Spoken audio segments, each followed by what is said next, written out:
Oliver, Prada came out with its first half results today, and it's done extremely well since its IPO last year. IPO'd at, 40, and it's now about 60. I guess the interesting question for me is it's a very high PE, forward PE of 20.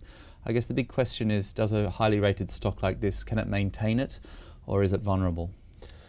Well, at the moment it's showing every sign of being able to maintain that. The sales growth is very strong, over 30% totally in total, like-for-like sales growth. That same store growth about 19-20%. So it's pretty strong growth on that front. It certainly can keep the sales growth growing.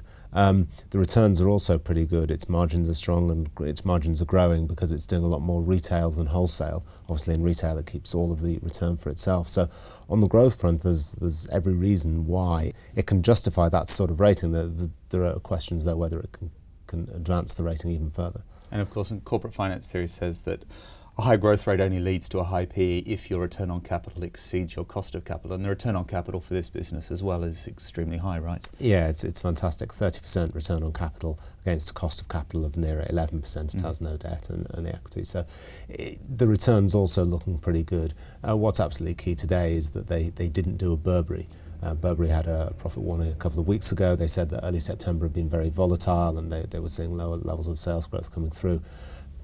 Prada today were a lot more confident. They said September had been a little more volatile than usual, but they were saying that overall September was exactly as they expected it to be, and they weren't seeing the same sort of trends as Burberry have been. And they've roughly got the same kind of exposures and so on, and it's the same China story and handbag story and so on. So what is it about Prada's business model that makes it more resilient to a Burberry, do you think? Well, it's got a very even spread of business around the world, as well as China. It's got a big chunk in Europe, a fairly big chunk in the States, and also in the Gulf and elsewhere in Asia. It's been very careful not to put all its eggs in the China basket, if you like. So it's got quite a wide spread of business. It also does a lot of its manufacturing, which means it can be quite flexible to respond to fashion trends if need be and manufacture things quickly. So it's got quite a broad-based model which has served it pretty well so far. And what would you do at share prices at these kind of levels? I mean, it has a big cash pile, as we know. What do investors think that's going to happen to that cash pile? Well, I think they're going to build it at the moment. I don't think they have any plans to spend it. There's no plans for acquisitions, and with growth going the way it is, there's no reason, I suppose, for them to take the risk of making an acquisition.